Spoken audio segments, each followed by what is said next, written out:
मेरा नाम चंदन त्रिपाठी है और आप देखना शुरू कर चुके हैं बैंकिंग करियर। कैसा रहा पहला सेशन? इस चीज़ को आप कमेंट सेशन में ज़रूर बताइए। आज के इस सेशन में हम लोग पहले वाले सेशन पे हमने क्या देखा था कि रेशियो के बिल्कुल बेसिक कॉन्सेप्ट पे देखा था। क्या होता था रेशियो, क्या रेशियो की प्रॉपर्टीज होती हैं, इन सभी चीज़ों के बारे में हमने सबसे पहले वाले लेक्चर में डिस्कस किया था। उम्मीद करते हैं जितनी भी चीज़ें मैंने आपको पढ़ाई थी वो सारी बातें आपको वहाँ पे समझ में आई थी। देखिए, जो बेसिक क्लास थी वो बिल्कुल जीरो लेवल की क्लास थी। मतलब वो एक ऐसी क्लास थी जिसमें आप कह सकते हो कि बिल्कुल जिस बच्चे को बिल्कुल रेशियो का कुछ भी नहीं आता है, मतलब कह सकते हो रेशियो का एबीसीडी अगर नहीं आता है तो वो भी बच्चा उस सेशन को जरूर देखे। तो आज के इस सेशन में हम लोग क्लास टू जो सेशन है हमारा, इसमें आज हम लोग पीओ और क्लर्क की लेवल की चीज़ों को हम लोग बिल्कुल एक जीरो लेवल से जैसे वहाँ स्टार्ट किया था, आज उसी चीज़ों को आगे बढ़ाते हुए उससे हम लोग आगे की इस सेशन में देखेंगे। और बहुत सारे अच्छे अच्छे क्वेश्चन को मैंने यहाँ पे कंपाइल किया हुआ है। जैसे इसमें अगर क्वेश्चन को आप देखना चाहते हैं तो देखिए, कुछ ये क्वेश्चन है, अगले क्वेश्चन है, ये क्वेश्चन है। मतलब मैंने जो पीपीटी प्रिपेयर की है, ये पीपीटी इस चीज़ के लिए है कि आप कह सकते हो कि नए ट्रेंड पे जो क्वेश्चंस हैं आपके, जो भी नया ट्रेंड चल रहा है अभी बैंकिंग से रिलेटेड, उन सभी क्वेश्चनों को मैंने कंपाइल किया है।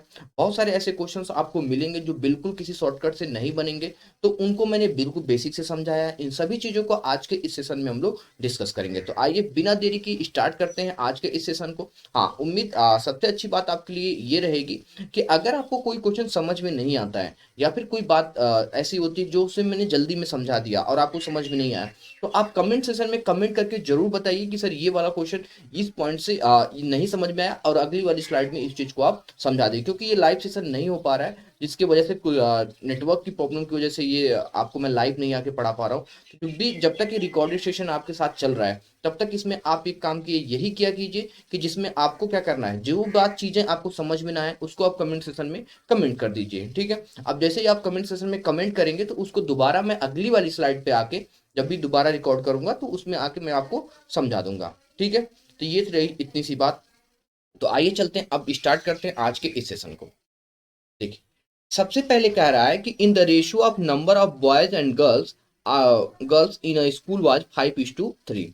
सम new boys and girls were admitted to the school in the ratio 5:7।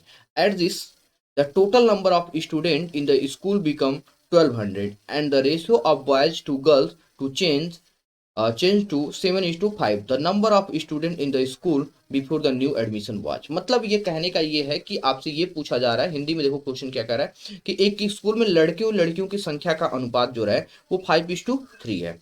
अब क्या हुआ, 5:7 के अनुपात में कुछ नए लड़के और लड़कियां स्कूल में भर्ती कराया गया। मतलब 5:7 के रेशियो में कुछ नए लड़के आ गए, लड़के और लड़कियां आ गए, स्कूल में भर्ती कराया गया, जिससे स्कूल के छात्रों की कुल जो टोटल नंबर ऑफ स्टूडेंट हो गए वो कितना हो गए, 1200 हो गए। फिर कह रहा है आपसे कि लड़कों तथा लड़कियों का अनुपात 7:5 के रेशियो में क्या हो गया, चेंज हो गया।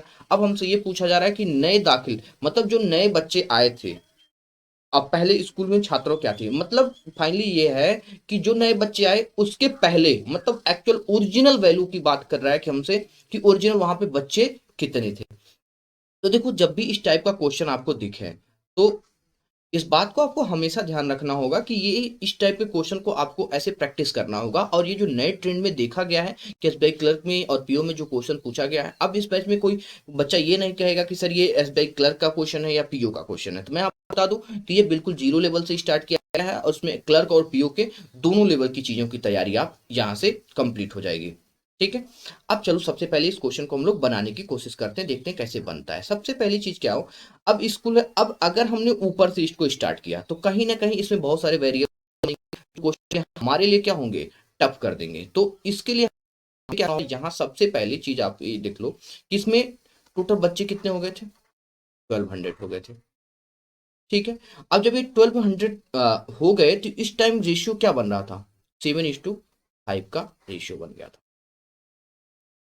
ठीक है, क्या हो गया ये, 7:5 का। तो इसको कह सकते हो कि ये सर ये 700 हो जाएगा और ये 500 हो जाएगा। क्यों, क्योंकि 7 और 5 की यूनिट कितनी हो जाएगा, 12 यूनिट, और 12 यूनिट की वैल्यू कितनी है, 1200 किसके मल्टीपल पे चल रहा है, तो ये 100 के मल्टीपल पे चल रहा है। इतनी बात कंफर्म होगी। अब तो उसके अकॉर्डिंग ये क्या हो गया जाएगा, ये भी 100 के मल्टीपल पे होगा। ठीक है, और ये भी आपका 100 के मल्टीपल पे होगा, तो ये 700 हो जाएगा एंड 500 हो जाएगा। ठीक है, अब यही तो वो 700 और 500 है, जिसमें 5:7 के रेशियो से बच्चों को क्या किया गया था, ऐड किया गया था। तो हम कह रहे हैं कि सबसे पहले इस 5:7 को क्या करें, इसको हटा देते हैं। तो अगर आप इसको हटा रहे हो तो आप कहोगे सर कि यहाँ पे 700 माइनस क्या होगा, ये 5x होगा, अपॉन ये 500 माइनस क्या हो जाएगा आपका, ये 7x होगा। और इसके पहले इनका रेशियो क्या था, तो आप कहोगे सर कि इनका जो रेशियो था ये 5:3 का रेशियो था, तो ये 5/3 है। अब इन्हें क्रॉस मल्टीप्लाई कर दो। अब जैसे ही मल्टीप्लाई करोगे 3 × 7 कर दोगे तो ये क्या हो जाएगा, ये 2100 हो जाएगा। ये 3 × 5 करोगे तो 15x हो जाएगा। और इसको सॉल्व करोगे तो 5 × 500 तो ये 2500 हो जाएगा। और ये 7×5 35x हो जाएगा। इतनी बात कंफर्म हो गई। अब इसको आप सॉल्व कर लो। अब इसको जैसे ही सॉल्व करोगे 35 है ये, और ये 15 है, तो यहाँ पे लिख सकते हो आप क्या है, 20x हो जाएगा। और ये 21 और यहाँ पे क्या आ जाएगा, 400 आ जाएगा। समझ में आई बात। अब x की वैल्यू यहाँ पे अगर सीधे सीधे सॉल्व कर दोगे तो क्या निकल के आ जाएगा, कंफर्म हो गए। इतनी बातें समझने में कोई दिक्कत परेशानी उम्मीद करते हैं आपको नहीं होनी चाहिए, ठीक है। अब देख लो एक चीज यहाँ पे, अब क्या करना है हमसे, जो पूछा गया था कि 5:7 के रेशियो में बच्चे क्या हुए थे, वहां पे आए थे। अब x की वैल्यू हमारी कितनी निकल के आएगी, 12। तो टोटल बच्चे देखो, अब यहाँ से इस क्वेश्चन को आंसर पे चलते हैं हम लोग, इतने में इस चीज का आंसर निकल के आ जाएगा। देखो सबसे पहले बच्चे कितने थे हमारे एंड में, टोटल 1200। जो आए लोग थे वो कितने हैं, 5:7 के रेशियो में आए थे। लेकिन x की जो वैल्यू निकल के आई थी, ये 5x आया था कह सकते हो, और ये 7x आया था, ठीक है। तो अब ये 5x 20 है, तो अब क्या करोगे आप, ये कितना हो जाएगा, ये 100 हो जाएगा, और ये यहाँ पे 140 हो जाएगा, कंफर्म। तो मतलब 1200 में से 100 और 140 को आपको क्या करना होगा, माइनस करना होगा। तो जैसे ही 1200 में से 100 और 140 को माइनस करोगे तो ये यहाँ पे लिख दो 1200 माइनस 240। अगर जैसे ही 240 को माइनस करोगे तो उम्मीद करते हैं ये शायद आपको माइनस करने में 960 आ जाएगा, ठीक है। तो ये होगा हमारा जो ऑप्शन 960। समझ में। देखो जब भी ये काम किया करो, पहले जब ये क्वेश्चन को प्रीमियर किया जा रहा है, तो अब जब ये लाइव सेशन स्टार्ट हो रहा है तो एक काम करो, वीडियो को पॉज करो, पहले आप खुद इस क्वेश्चन को बनाने की ट्राई करो, उसके बाद से इसे बनाओ। अब देखो इस क्वेश्चन को कोई आके ये कह दे कि सर इसका शॉर्टकट बताओ, तो भाई बिल्कुल ये वो क्वेश्चंस हैं जिनका कोई शॉर्टकट नहीं होता है, ठीक है। इनको अगर इन्हें आपको बेसिक से बनाना ही होगा, ठीक है। तो अब चलते हैं अपने अगले क्वेश्चन पे।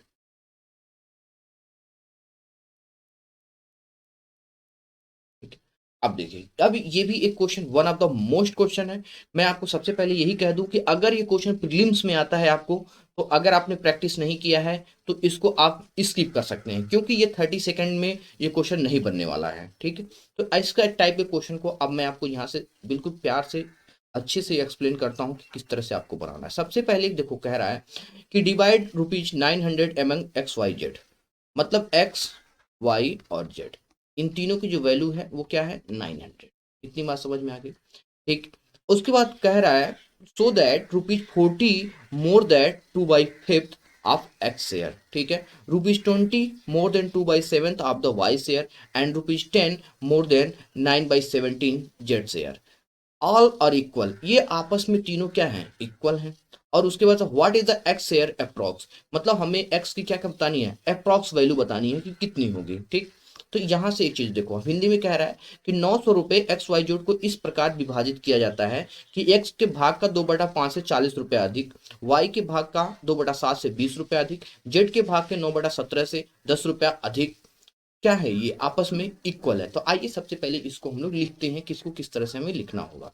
तो आप कहोगे कि सर यहाँ पे 40 रुपया था, ठीक है, अब प्लस 2/5x, ठीक है, ये क्या है।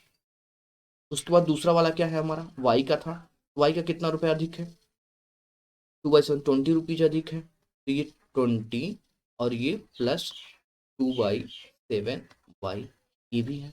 और इसके बाद से अगला क्या है, 10 रुपये अधिक है, इसको 10 प्लस कितना है इसमें 9/17, क्या हो जाएगा ये जेड, ठीक है। इतनी बात कंफर्म होगी। और इन सभी के बराबर आप यहाँ पे क्या मान सकते हो, के मान सकते हो। इतनी बातों को समझने में कोई दिक्कत परेशानी उम्मीद करते हैं नहीं होगी, क्योंकि आपस में ये कह रखा है कि ये सभी आपस में क्या है, इक्वल है, तो इसलिए हमने यहाँ पे इक्वल का सिंबल लगा दिया। इतनी सी बात कंफर्म हो गई। अब इसको एक एक को आपको क्या करना होगा, सॉल्व करना होगा। अब जैसे ही एक एक को आप सॉल्व करने जाओगे तो पहले इसको लिख लो, एक चीज को एक को मैं सीधे सीधे पहले सॉल्व करके आपको दिखा दे रहा हूँ, उसके बाद से आपको सीधे बाकी चीजों को आप लोगों को खुद ही समझ लेना है। ठीक है, तो अब ये क्या हो गया, ये क्या हो गया। अब 40 को आप क्या करोगे, अब हमें यहाँ से x की वैल्यू को फाइंड आउट करना है। अब अगर यहाँ पे हमको x की वैल्यू को फाइंड आउट करना है तो आप कहोगे कि सर ये 40 जाएगा जब उधर, तो ये क्या होगा, k माइनस 40 होगा। ठीक है, और ये 2/5 था, x था, तो इधर आएगा तो ये क्या हो जाएगा, ये 5/2 हो जाएगा। इतनी बात सभी को समझ में आ गई। ठीक है, इसी तरह से इसको सबसे पहले देखो, इसीलिए मैंने इसको बेसिक से समझा दिया कि इस तरह से होगा। अब अगर y की बात करें तो सीधे सीधे अब यहाँ पे आपको क्या करना होगा, अब सीधे ये सब करने की जरूरत नहीं, सीधे इसको लिखने की जरूरत नहीं है, यहीं से सीधे करो कि k माइनस क्या हो जाएगा, ये 20 हो जाएगा। वहां पे 2/7 था, तो यहाँ पे जब ये आएगा तो ये क्या हो जाएगा, 7/2 आ जाएगा। समझ में आ गई बात। इसी तरह से अब अगर जेड की बात करें तो जेड जब आएगा तो यहाँ पे क्या करोगे आप, के माइनस आपका क्या हो जाएगा, ये 10, ये 9/17 था। ठीक है, हाँ 9/17 था, तो यहाँ पे क्या हो जाएगा 17/, ये 9 हो जाएगा। इतनी बात किसी को उम्मीद करते हैं कोई दिक्कत परेशानी आपको समझने में नहीं होगी। ठीक, अब यहाँ इसको, अब हमें क्या करना होगा, x plus Y plus Z को ऐड करना होगा। अब अगर x प्लस वाई और जेड को ऐड करना है तो सबसे पहली चीज क्या होगा, अब मान लो 5/2 है, इसमें क्या होगा, ये मल्टीप्लाई होगा। ठीक है, तो अब यहाँ से एक लाइन में और मैं आपको सॉल्व करके दिखा दे रहा हूँ बिल्कुल सही तरीके से। लेकिन इसीलिए मैंने कहा था कि देखो क्लर्क में अगर आएगा तो इसको नहीं करना है, क्वेश्चन को स्किप करना है आपको, क्योंकि इतने इस क्वेश्चन को बनाने के लिए यही एक तरीका है। ठीक है, जिसमें नहीं तो जय माता दी बिल्कुल मार के आपको नहीं चलना है। ठीक है, तो अब इसको जब आप सॉल्व करने जा रहे हो तो ये आप देखोगे कि ये 5/2 हो जाएगा, और माइनस इसको करोगे तो 2 से इसमें करोगे तो ये कितना हो जाएगा, 20 इंटू 5 कर दोगे तो यहाँ पे आ जाएगा 100। ठीक है, उसके बाद इसको अगर करोगे तो ये क्या आ जाएगा, 7/2 के आ जाएगा, और माइनस यहाँ पे 2 से काट दिया 20 को, तो यहाँ पे कितना हो जाएगा 10, 10 इंटू 7 कर दोगे तो यह आ जाएगा आपका 70। उसके बाद से अगले क्वेश्चन को देखोगे तो अब ये करोगे तो ये 17/9 के आ जाएगा, और ये माइनस आ जाएगा, अब देख लो 17 में ये कटेगा नहीं तो ये 170/9 आ जाएगा। ठीक, इतनी बातें आप लोगों को उम्मीद करते हैं समझ में आ गई होगी। अब इसको अगर आपको ऐड करना होगा, ठीक है, तो देखो ऐड करने जब जाओगे आप तो 5 और 7 क्या हो गया, 12 हो गया। अब इसको अगर 17/9 को भी ऐड करोगे तो ये कटेगा नहीं, तो इसके लिए हमने कहा कि 5 और 7 को ऐड कर लो, कितना हो जाएगा 12। अब 12 से 2 को जब डिवाइड कर दोगे तो यहाँ पे क्या मिल जाएगा आपको, 6k मिल जाएगा। इतनी बात कंफर्म हो गई, प्लस ये 17/9 आ जाएगा, 17/9 के। इतनी बात तो आपको समझ में आ गई होगी। ठीक है, अब यहाँ देख लो 100 और 70 क्या हो जाएगा, 170 हो जाएगा, माइनस का 170, और ये माइनस 170/9 हो जाएगा। इतनी बात तो आपको क्लियर हो गई। अब एक चीज यहाँ पे एक काम कर लेते हैं हम लोग। ठीक है, ये वाली बात तो आपको समझ में आ रही होगी। ठीक है, ये बात बिल्कुल आपको क्लियरली समझ में आ रही होगी, तो इसके लिए मैं एक काम कर रहा हूँ कि इस चीज को यहाँ से मैं इरेज कर दे रहा हूँ। ठीक है, जिससे आपको समझने में थोड़ी सी आसानी हो जाएगी और जगह भी नहीं बच जाएगा। ठीक है, अब इसको यहाँ से,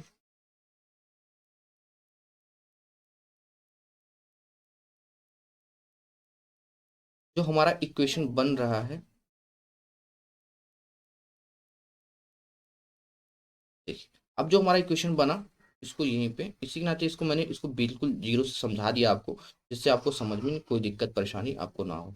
अब आप कहोगे कि सर यहाँ पे जो 6k प्लस 17/9 के माइनस 170 माइनस 170/9 ये किसके बराबर है टोटल, ये टोटल 900 के बराबर है। किसके बराबर है, ये टोटल 900 के बराबर है। अब इसको आप सॉल्व करना होगा, तो अब देखो 9 इंटू 6 करोगे तो 9 6 9 इंटू 6 54 हो जाएगा। 54 प्लस 17 को जब आप ऐड करोगे तो ये 71 क्या हो जाएगा, ये 9k हो जाएगा। ठीक, इतनी बात समझ में आ गई। उसके बाद से जब इसको सॉल्व किया जाएगा तो 17 क्या होता है 153, और मतलब 1530, 1530 और 1700 को जब 170 को जब ऐड करोगे तो कितना हो जाएगा 1700 हो जाएगा। ये 1700/9 हो जाएगा, और ये क्या है 900। तो यहीं से सीधे सीधे कर लो कि इस 9 दोनों 9 है तो इन दोनों को उधर भेज दो। अब जैसे ही इन दोनों को आप उधर भेजोगे तो 9 ये क्या हो जाएगा, 9 उधर चला जाएगा तो ये 8100 हो जाएगा। इतनी बात कंफर्म हो गई। अब ये 8100 हो गया तो यहाँ पे आपको क्या दिख रहा है 71 के माइनस। अब इस 1700 को भी उधर भेज दो, सीधे सीधे 1700 को अगर उधर भेजोगे तो 7 और 1 क्या हो जाएगा 8, और 8 और 1 क्या हो जाएगा 9। तो इसका मतलब यहाँ से जो वैल्यू आ जाएगी ये 9800 आ जाएगी।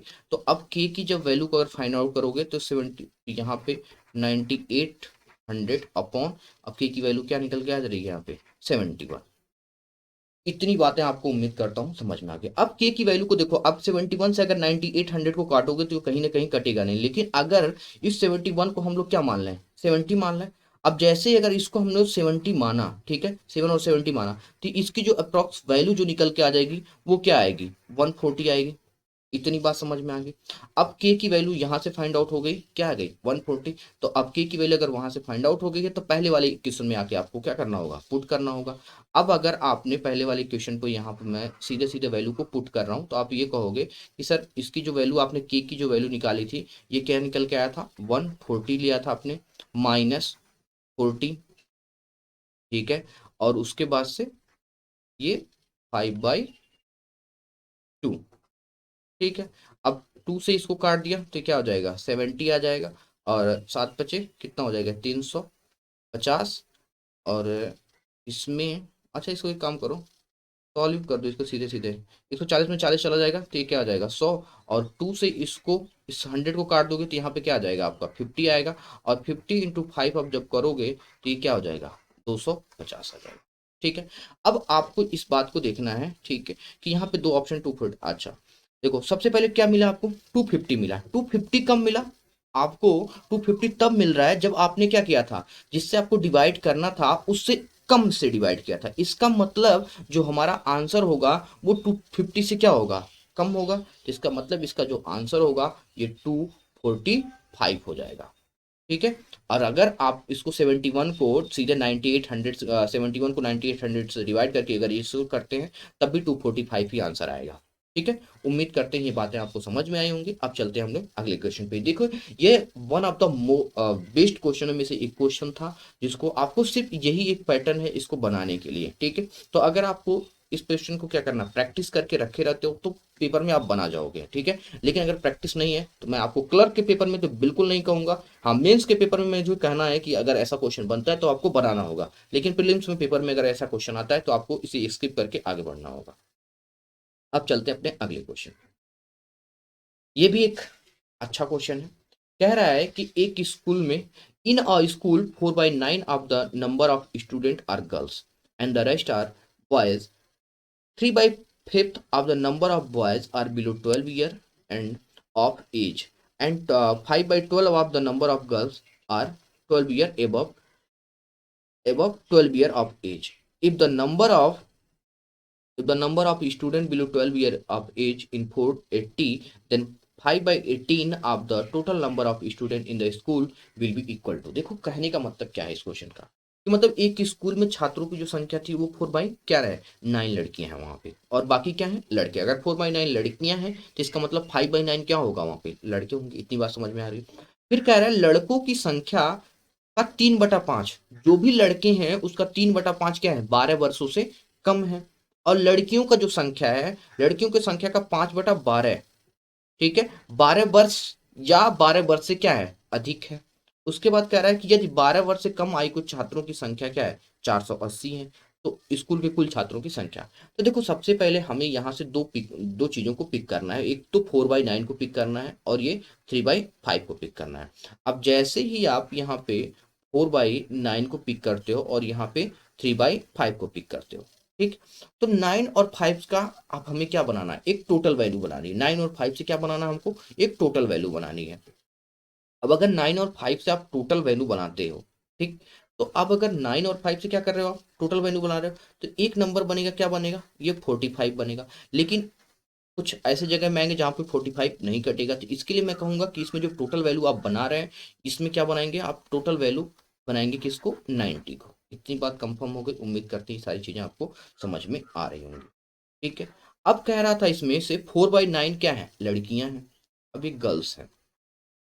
अगर 4/9 गर्ल्स हैं तो इसका मतलब बॉयज कितने होंगे यहाँ पे, जाहिर सी बात है, वन, 1 - 4/9 करोगे तो यहाँ पे क्या आ जाएगा, 5/9 आ जाएगा। कंफर्म हो गई इतनी बात। अब चलते हैं अपने आगे। अब कह रहा है कि लड़कों की संख्या का 3/5 12 वर्षों से क्या है, कम है। अब लड़के हैं कितने भाई साहब, ये 5/9, इसका मतलब इसको कह सकते हो कि यहाँ पे सर क्या होंगे, 50 होगा और यहाँ पे 40 होगा। ठीक, यहाँ पे 50 लड़के हो जाएंगे और यहाँ पे 40 लड़कियां। लेकिन लड़कों की संख्या का 3/5 12 वर्षों से क्या है, कम है।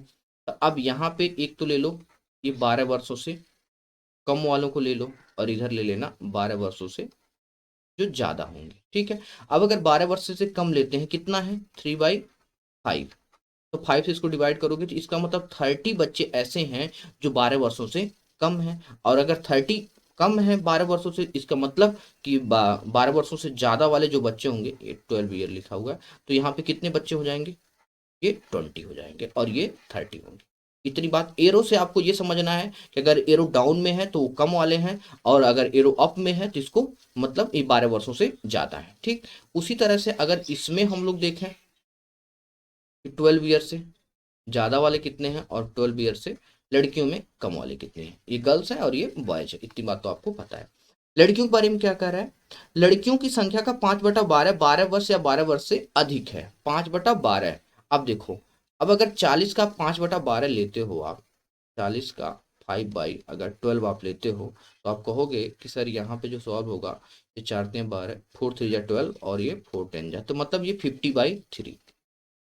50/3 क्या मिल गया आपको, 12 वर्षों से अधिक। अब अगर 50/3 से 12 वर्षों से अधिक है तो इसका टोटल कितना था, 40। अब 40 से आपको क्या करना होगा, 50/3 को अगर माइनस कर देंगे तो आप कहोगे 3 × 40, तो क्या हो जाएगा 120। 120 से अगर 50 को माइनस कर दोगे तो कहोगे सर जो 12 वर्ष से कम लड़कियां हैं वो 70/3 हैं। इतनी बात उम्मीद करते हैं आप लोगों को, सभी लोगों को समझ में आ रही है। फिर आगे क्वेश्चन ने कहा कि यदि 12 वर्ष से कम आयु के छात्रों की संख्या कितनी है, 480। अब देखो हमारे पास जो वैल्यू निकल के आई वो क्या निकल के आया, 70/3, और यहाँ पे क्या निकल के आया, 30। तो अब इन दोनों की वैल्यू किसके बराबर है, 480 के बराबर है, तो इनको ऐड कर लेते हैं, 70/30, 70/3 प्लस 30। तो 3 × 30 × 3 करोगे तो क्या हो जाएगा, 90। 90 प्लस 70 करोगे तो ये आ जाएगा आपका 160/3। और ये किसके बराबर है, तो ये 480 के बराबर है। अब 160 यूनिट की वैल्यू 480, तो यहाँ पे क्या मिल गया, 3 मिल गया। तो इसका मतलब यहाँ पे जो एक्स की वैल्यू अगर मान लो आप, तो कितना निकल के आ गया, 9 आ गया। ठीक है, आपने टोटल वैल्यू कितने लेट किया था, 19 लेट किया था। आप अगर 45 से भी बनाएंगे तब भी आंसर आएगा, लेकिन हो सकता है कि कहीं पे वैल्यू आपको कटे ना तो फ्रैक्शन में आ जाएगा, तो उसको आप कर सकते हैं, आप 45 भी ले सकते हैं, 90 भी ले सकते हैं, 180 भी ले सकते हैं, ये आपके ऊपर है कि आप क्या लेंगे। ठीक है, अब x बराबर क्या हो गया, 9, तो इसका मतलब टोटल, अब इसमें अगर आप इसके इसके साथ मल्टीप्लाई कर देंगे, क्योंकि इसको हम 90x मान के चल रहे थे। ठीक है, तो अब 90 के साथ इसको मल्टीप्लाई करोगे तो आप कहोगे सर कि जो टोटल वैल्यू आ गया ये 810 बच्चे आ गए। ठीक है, लेकिन अब हमसे देखो आगे क्वेश्चन ने पूछा क्या है, तो स्कूल के कुल छात्रों की संख्या के 5/18 के बराबर है। अब अभी इतनी ही चीजें नहीं है, हमें स्कूल के छात्रों में क्या करना है, हमें 5/18 निकालना है। ठीक, तो अब ये क्या हो जाएगा, 810 इंटू, अगर इसको 5/18 करते हैं तो देखो 9×2 = 18 और 9×9 = 81। ठीक है, ये 90 आ जाएगा। अब देख लो, अब 9×5 = 45, 450, 450 को अब जब 2 से डिवाइड करोगे तो ये क्या आ जाएगा, 225 आ जाएगा। ठीक है, समझ में आ गई बात, तो ये 225 आपका आंसर हो जाएगा। ये भी one of the best question में से एक क्वेश्चन था, ये पीओ और क्लर्क दोनों में कहीं पे भी आ सकता है। तो अगर आपने कॉन्सेप्ट को अच्छे तरीके से सीखा तो आप इसको अच्छे तरीके से बना सकते हैं। अब चलते हैं अपने अगले क्वेश्चन पे। देखो, कह रहा है एक कंपनी के कर्मचारियों की संख्या 2/3 क्या है, पुरुष हैं। अब कंपनी के कर्मचारियों की संख्या में क्या है, 2/3 पुरुष हैं। तो सबसे पहले हमें टोटल वैल्यू जो मान के चलनी है, वो टोटल वैल्यू क्या माननी है, 3x। ठीक, उसका ये कहा कि 2/3 पुरुष हैं और बाकी महिलाएं हैं, इसका मतलब 2/3, यहाँ पे कैसे, इसको 2/3 मत मानो, इसको एक काम कर लो, इसको 2x मान लो। ठीक है, 2x इसमें से क्या है, 2/3 पुरुष हैं, इसका मतलब ये मेल है और ये क्या है आपकी फीमेल है, तो ये फीमेल क्या हो जाएगी, एक्स हो जाएगी। इतनी बात कंफर्म हो गई। कह रहा है यदि पुरुष कर्मचारियों का 3/8 और महिला कर्मचारियों को 2/5 अस्थायी कर्मचारी हैं, ठीक। अब इस टू का देखो, यहाँ पे आपको क्या करना है, परमानेंट लिखना है और ये टेम्परेरी बनाना है, और इस पे भी एक्स में भी क्या करना है आपको, एक परमानेंट बनाना है और ये टेम्परेरी बनाना है, ठीक। अब 2/x है, तो इसमें से क्या कितना है, 2/x का 3/8, तो अब 2x का 3/8 अब जब निकालोगे आप तो ये क्या हो जाएगा, ठीक है।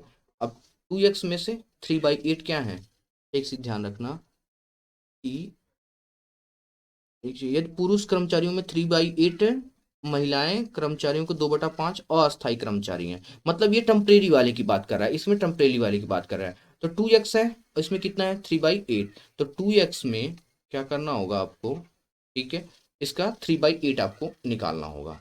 तो सबसे पहले 2x का अगर 3/8 हम लोग करते हैं, 3/8, ठीक है, तो ये 2x में 3 के मल्टीप्लाई कर दोगे तो कितना हो जाएगा, ये 24/8। अच्छा, कितनी चीज गलत हो रही है, एक सेकंड रुक जाइए आप लोग, इसको एक बार दोबारा यूज करते हैं।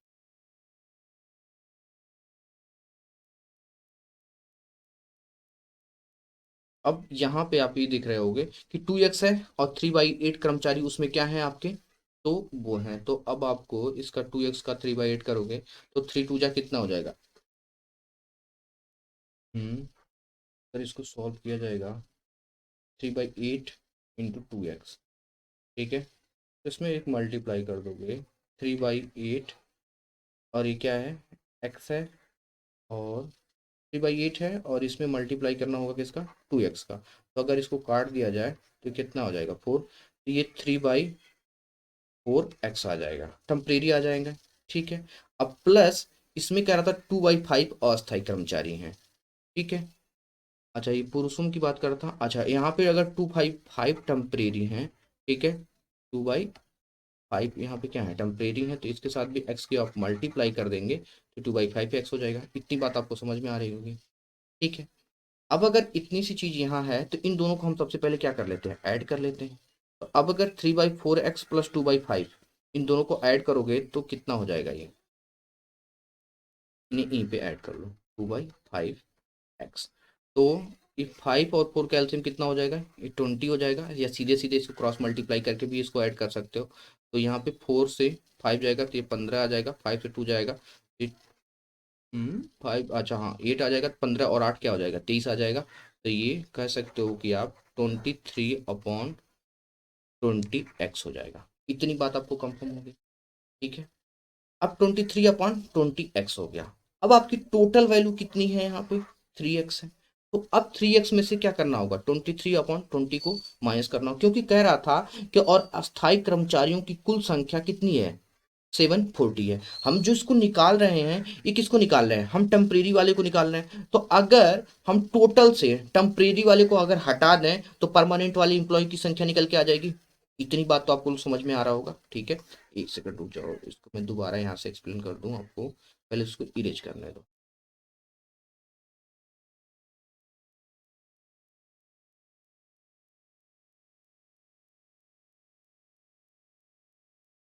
देखो, सबसे पहली चीज यहाँ आप दोबारा समझो, अगर कुछ दिक्कत हो रहा हो तो टेम्परेरी में कितना है, यहाँ पे 3/8 है, तो ये 2x है। तो अब अगर 2x में 3/8 के आप जैसे ही मल्टीप्लाई करोगे तो यहाँ पे कितना हो जाएगा, 2 से काट दिया तो यहाँ पे 3/4 x आ जाएगा, ठीक है। और उसी तरह से इसमें अगर करोगे तो इसमें टेम्परेरी वाले कितने हैं, 2/5 हैं, तो ये क्या आ जाएगा, 2/5 x आ जाएगा। अब इन दोनों को अगर हमें प्लस करना हो तो प्लस करेंगे तो 5 × 15 4 × 8, 15 और 8 क्या हो जाएगा, ये 23 क्या मिल जाएगा आपको, ये 20x हो जाएगा। इतनी बात है। ये कौन से लोग हैं, ये टेम्परेरी वाले लोग हैं, कौन से हैं, टेम्परेरी। और ये 3x क्या है वहां पे, टोटल लोग हैं। तो अब अगर हम 3x में से इस 23 को माइनस कर दें तो देखो 3x माइनस 23/20। हम माइनस क्यों कर रहे हैं? इसलिए कर रहे हैं क्योंकि यहाँ पे अस्थायी कर्मचारियों की कुल संख्या जो पता है हमको कितनी है, 740 फिक्स है। तो 20 या 60, 20 × 3 करोगे तो कितना हो जाएगा, 60 से 23 को माइनस कर दोगे तो यहाँ पे मिल जाएगा आपको क्या, 37/20 मिल जाएगा। और ये किसके बराबर है, 740 के बराबर है। ठीक है, तो 37 को 740 को आप डिवाइड करोगे तो 37 और 2 जा कितना होता है, 74, ये 20 आ जाएगा। तो यहाँ से जो x की वैल्यू निकल के आ जाएगी वो क्या निकल के आ जाएगी, 400 निकल के आ जाएगी। इतनी बात कंफर्म हो गई।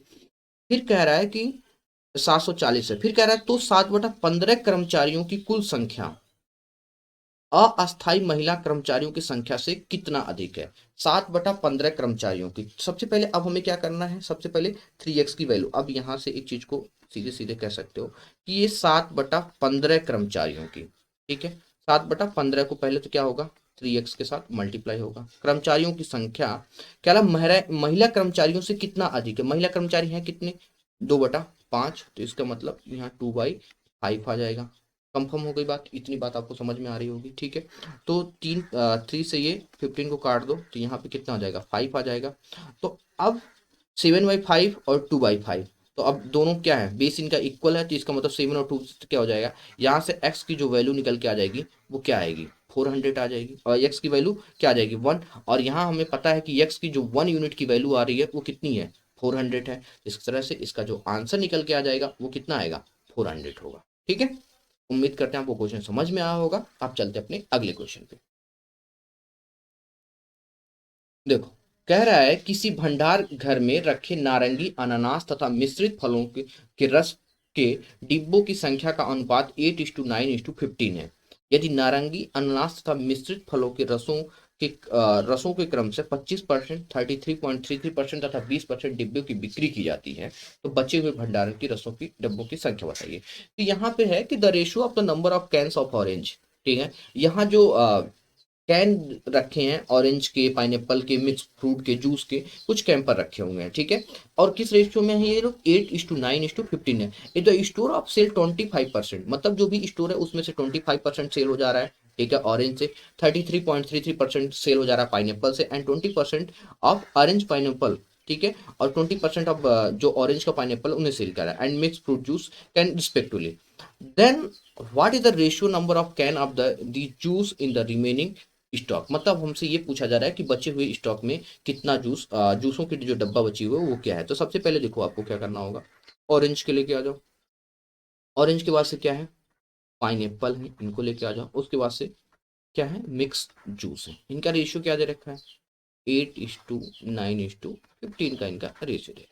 ठीक, फिर कह रहा है कि जो मिश्रित फलों को रस क्रम से 25%, 33.3%, 20% डिब्बों की बिक्री की जाती है। मतलब इसमें जो भी था इसका इसका 25% क्या किया गया, सेल किया गया। इसमें जो था 33.33% यहाँ से सेल कर दिया गया, और यहाँ पे 20% यहाँ पे सेल कर दिया गया। इतनी बात कंफर्म होगी। अब किसी भी चीज का अगर 25% आप सेल कर दे रहे हैं तो इसका मतलब 3 पार्ट उसमें क्या हो रहा है, बच रहा होगा। 8 क्या है हमारा, 100% है, तो इस 100 में से एक पार्ट को क्या किया गया, सेल कर दिया गया। तो अब क्या हो गया, इसका मतलब जो सेल किया हो गया वो कितना हो गया, 2 निकल गया। 8 का 25% निकालो कितना आएगा, 2। तो 8 में से अगर 2 सेल हो गया तो इसका मतलब बच क्या रहा है, 6। 33.33% है, इसका मतलब होता है 1/3।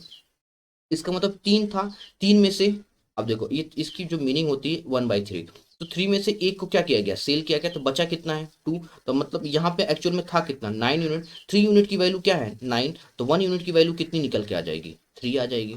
ठीक है, तो यहाँ से जो सेल किया गया वो भी 3 को सेल कर दिया गया। यहाँ पे 20% है, तो अगर 15 का आप 20% निकालेंगे तो कितना हो जाएगा, यहाँ पे 3 निकल के आ जाएगा। इसका मतलब 9 आर्टिकल, यहाँ पे 9 डब्बे थे इसके, इन्हें सेल कर दिया गया, तो बचा कितना, यहाँ पे 6। यहाँ पे 15 था, इसमें से 3 को सेल कर दिया गया, तो यहाँ पे कितना बचा, 12 बचा। इतनी बात समझ में आ गई। इनका आप जो आप रेशियो निकाल के देखेंगे तो 6:6:12 है, तो ये रेशियो क्या हो जाएगा, 1:1:2 का रेशियो निकल के आ जाएगा। समझ में आ गई बात। अब चलते हैं अपने अगले क्वेश्चन पे। देखिए, ये भी हमारा एक बहुत ही अच्छा क्वेश्चन है। आपको थोड़ा सा दिमाग लगा के अच्छे से सोचना होगा सबसे पहले इस क्वेश्चन को।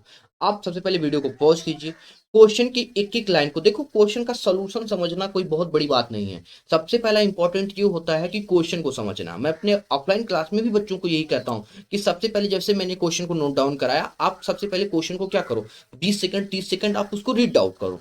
जैसे जैसे रीड आउट करते जाते हो क्वेश्चन को, तो उसमें ये होता है कि क्या वो क्वेश्चन पूछ क्या रहा है, क्वेश्चन में कौन कौन सी वैल्यू दे रखी है, उसे आपको समझ में आए। तो वीडियो को आप पहले पॉज करो, पॉज करने के बाद क्वेश्चन को बड़े इत्मीनान से बनाओ। पढ़ रखा है आपने इस टाइप के क्वेश्चन को, तो पहले आप खुद भी ट्राई करो कि इसको देखो कैसे। लेकिन उसके बाद से अगर फिर आपसे नहीं बनता है, फिर आप सोल्यूशन को देखना शुरू करो। ठीक है, अब चलते हैं कि एबीसी को देखते हैं। देखो, सबसे पहले कह रहा है कि A B and C received amount of 8400 and distributed among themselves in the ratio 6:8:7 respectively. मतलब इनको कहीं से 8400 रुपया प्राप्त होता है और आपस में क्या करते हैं, वो 6:8:7 के अनुपात में बांट लेते हैं। ठीक है, हमने कहा कि ठीक है भाई, 8400 रुपया आपको प्राप्त हो गया। ठीक है, और इन्हीं लोगों ने कितने रेशियो में बांट दिया, 6:8:7 के रेशियो में बांट दिया। तो 8 7 15 और 6 क्या हो गया, ये 21 हो गया। अब 21 यूनिट की वैल्यू कितनी दे रखी है, 8400। किसके मल्टीपल पे चल रहा है, ये 400 के मल्टीपल पे। 84 को आप 21 से डिवाइड करोगे तो 400 आएगा, या फिर 21 को जब 400 से मल्टीप्लाई करोगे तो ये क्या हो जाएगा, 84 आ जाएगा।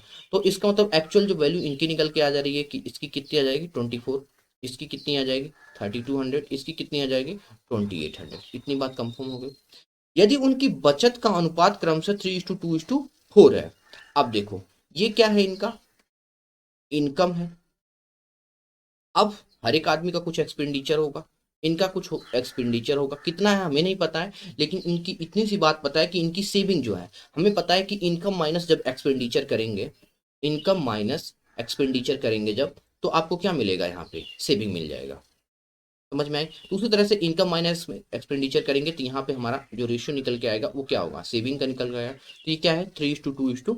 तो यहाँ पे 3:2:4। इतनी बात कंफर्म हो गई, अब ये आ गया। लेकिन एक चीज यहाँ पे आपको एक क्वेश्चन ने एक लूप होल दे रखा है, क्या है कि यह क्या है, बी इक्वल टू 400। ठीक है, तो अब अगर टू देखो, यहाँ पे बी की वैल्यू क्या थी, ये ए था। ठीक है, ये बी है और ये सी है।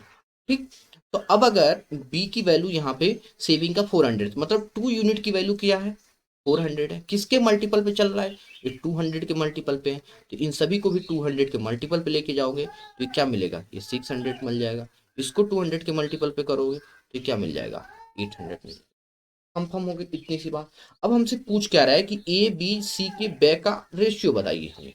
ठीक है, ए बी एंड सी, देखो पूछ रहा है what is the ratio of expenditure of A B and C respectively. मतलब फाइनली जो इन तीनों का जो एक्सपेंस का रेशियो हमसे पूछा जा रहा है। अब हमने कहा कि भाई ए अगर 2400 रुपये कमा रहा है और 600 रुपये उसमें से खर्च कर रहा है, तो इसका मतलब इसके पास बचा कितना होगा, 1800 बचा होगा। 24 से आपको 600 को हमने क्या किया, माइनस किया, तो यहाँ से एक्सपेंडिचर निकल गया।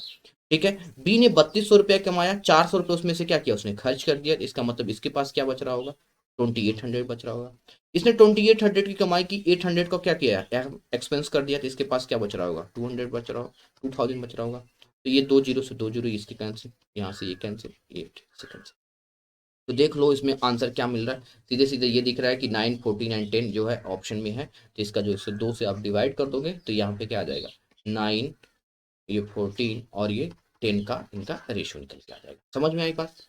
कैसा लग रहा है क्वेश्चन, ये सारे क्वेश्चन आप मुझे कमेंट सेशन में आप कमेंट जरूर करके बताया कीजिए, जिससे मुझे आपके कमेंट से मुझे ये पता चलेगा कि आप कितने बेहतर तरीके से इन चीज़ों को समझ रहे हैं। ठीक है, क्योंकि आपको समझाना ही मेरा सबसे बड़ा उद्देश्य है। समझ में आई बात। अब चलते हैं अगले क्वेश्चन पे। ये सबसे पहले आज, ये तो क्वेश्चन आप लोगों ने इसके पहले बनाया भी होगा, लेकिन आज मैं आपको इसकी बेसिक समझाता हूँ। क्या होता है डायरेक्ट प्रोपोर्शनल और क्या होता है इनवर्स प्रोपोर्शनल। सबसे पहले इस चीजों के बारे में आप समझिए। ठीक है, डायरेक्ट प्रोपोर्शनल की बात करें और इनवर्स प्रोपोर्शनल की बात, क्या होते हैं इन चीजों को। ठीक है, क्वेश्चन आप लोग पढ़िए, उम्मीद करते हैं आप बहुत सारे लोग इसमें से क्वेश्चन को बना देंगे। लेकिन आज तक आप लोगों ने ये नहीं जाना होगा कि टीचर क्या देता है कि डायरेक्ट प्रोपोर्शनल ये होता है और इनवर्सली प्रोपोर्शन में ये होता है, लेकिन ये होता कैसे है इसको मैं आज यहाँ पे बताता हूँ। तो सबसे पहले डायरेक्ट प्रोपोर्शनल को हम लोग समझते हैं। जैसे मान लो डायरेक्ट प्रोपोर्शनल का मतलब होता है एक्स प्रोपोर्शनल वाई। ठीक है। यहाँ इनकी भी जो रिलेशन बनता है, ठीक है, कि अगर x को आप इंक्रीज करोगे तो y ऑटोमेटिक क्या होगा, इंक्रीज होता जाएगा। जैसे हम लोग टाइम स्पीड डिस्टेंस में पढ़ते हैं कि अगर हम किसी चीज की स्पीड बढ़ाते हैं तो डिस्टेंस क्या हो जाएगा, ऑटोमेटिक बढ़ेगा। जाहिर सी बात है, अगर उसकी मान लो 60 किलोमीटर पर आवर की स्पीड है और उसको 72 किलोमीटर पर आवर कर दिया, तो अब एक पहले 60 किलोमीटर जा रहा था, ठीक है, हमने स्पीड बढ़ाया, कितना हो गया 72। तो पहले 60 जाता था, हमने स्पीड बढ़ा दिया कि कितना कर दिया 72। तो अब क्या होगा, अब 72 हो गया स्पीड, तो इसका मतलब डिस्टेंस भी क्या होगा 72 हो जाएगा। समझ में आ गया। तो ये होता है आपका डायरेक्ट प्रोपोर्शनल। कैसे होता है, यहाँ इसको समझ लो। अब देखो, अगर हमने इस प्रोपोर्शनल को हटाया, ठीक है, तो अगर आप इस प्रोपोर्शनल को हटाते हो तो यहाँ पे क्या मान करोगे, प्रोपोर्शनल को हटाया और यहाँ पे वाई मान लिया, ठीक है। इतनी बात तो आपको समझ में आ गई। अब इसको कहोगे सर कि ये x1 अपॉन ये क्या होगा x2, तो ये के y1 अपॉन के y2 होगा। अब के से के क्या हो जाएगा, कैंसिल। तो आप देख रहे हो यहाँ से x1 अपॉन x2 की जो वैल्यू निकल के आ रही है, ये y2 y1 अपॉन y2 निकल के आ रही है। समझ में आ गई। तो इस तरीके से होता है, ये होता है आपका डायरेक्ट प्रोपोर्शनल, ठीक है। अब अगर इनवर्सली प्रोपोर्शन की बात करें, तो इनवर्सली प्रोपोर्शन की जो बात होती है, ये होता है आपका x1 अपॉन y, ठीक है। मतलब ये एक दूसरे के क्या होते हैं, इनवर्स होते हैं। मतलब उल्टा कह सकते हो कि अगर आपने क्या किया, स्पीड को बढ़ाया, ठीक है, तो टाइम क्या होगा, कम लगेगा। जैसे मान लो हमने पढ़ रखा है कि speed time time speed distance में इतनी बात हम जानते हैं कि अगर किसी चीज को, इतनी सी बात यहां ध्यान रखना कि अगर x को इंक्रीज करोगे तो y की जो वैल्यू होगी वो क्या होगी, डिक्रीज होगी। समझ में आ गई बात।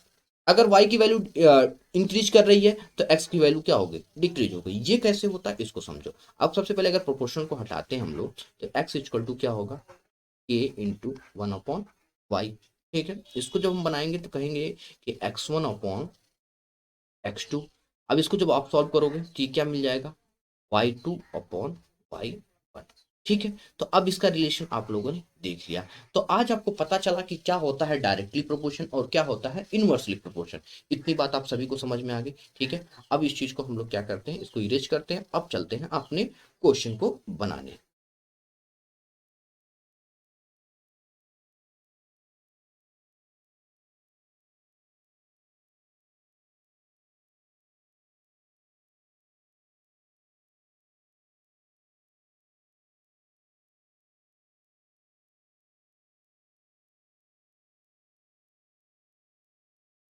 ठीक है, कह रहा है कि द प्राइस ऑफ सिल्वर, अच्छा हिंदी में देखो, अच्छा ठीक है, the price of silver is directly proportion to square of its weight. जो इसका जो प्राइस है वो वेट के क्या है, इनवर्सली डायरेक्टली प्रोपोर्शन है, ठीक है। प्राइस जो है ये क्या है, डायरेक्टली प्रोपोर्शन है वेट के स्क्वायर का। समझ में आई। मतलब अगर प्राइस बढ़ेगा तो वेट भी क्या होगा, यहाँ पे बढ़ेगा। इतनी बात कंफर्म हो गई यहाँ से, ठीक है।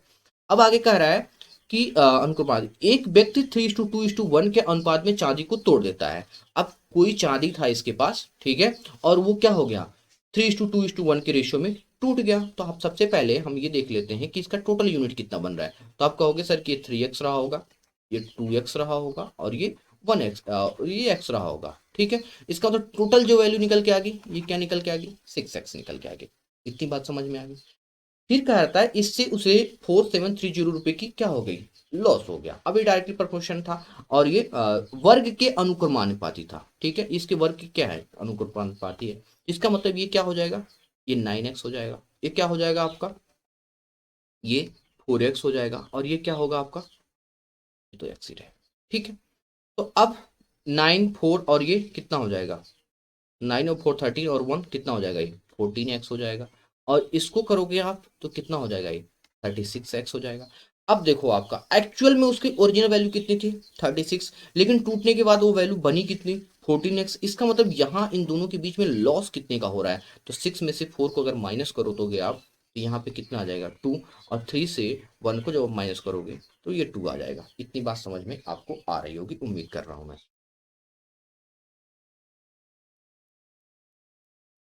ठीक है। तो ये 22 यूनिट का यहाँ पे लॉस हो गया। अब अगर 22 यूनिट का लॉस हुआ तो एक्चुअल में यहाँ लॉस हुआ कितना था, 4730।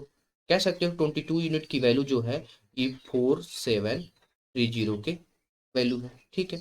अब हमें क्या चाहिए था, तो चांदी की शुरुआती मूल्य को निकालना है हमें। तो अब इसका चांदी का जो शुरुआती मूल्य था, अब देखो यहाँ पे आप कह सकते हो कि 4730/20 है, ठीक है। हमें क्या निकालना है, 36 की वैल्यू निकालनी है। तो इसको एक काम कर सकते हो आप, मल्टीप्लाई करने के लिए क्या करोगे आप, ठीक है, 36 को 9 × 4 लिख सकते हैं हम लोग, इसमें तो कोई दिक्कत नहीं होगी किसी को, ठीक है।